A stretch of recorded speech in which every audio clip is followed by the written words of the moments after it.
It is incredibly hard to have that Peyton Manning, John Elway storybook ending to a career in any sport, especially the National Football League.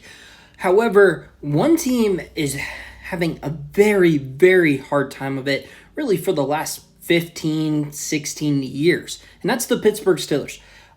Cam Hayward, obviously, he's been flirting with potentially not playing on Sunday against the Jets. He's looking for a new contract. He is woefully underpaid.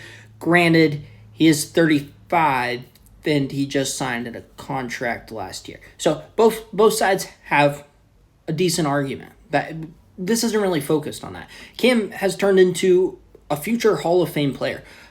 Late bloomer in Pittsburgh. He didn't really pan out as a first-round pick. The bust word was being thrown around. And then all of a sudden, he became one of the best run defenders in the league. Add that on with some pretty good pass rushing seasons, and he's going to wind up in Canton. He's going to be a Steeler, and he is most likely going to play on Sunday. Mike Tomlin's made that clear. Alex Highsmith has said something similar. But Cam's not the only disgruntled Steelers veteran that we've seen. There's a lot of them. Let's go through them. We got Antonio Brown. And similar to what I just said about Cam Hayward, some of these are the players' fault. AB would still be playing today, I'm pretty sure, if he would have just stayed a Steeler. Some of them are the team's fault. We'll get to those later. And then it's just a hard conversation. These aren't easy discussions to have with players who have done so much for the team, but they just don't have it anymore. Antonio Brown, he was just crazy.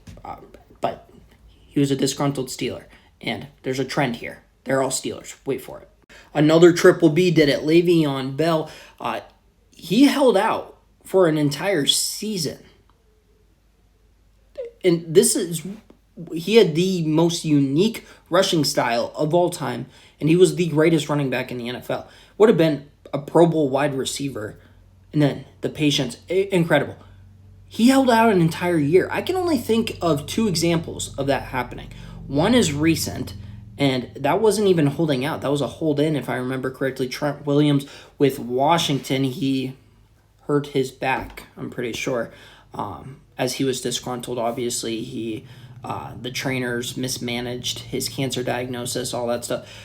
So Trent Williams. The other is Bo Jackson, which is another not normal one because he just didn't play football. He never signed a contract. He told the Buccaneers not to draft him, and they drafted him, so he played baseball.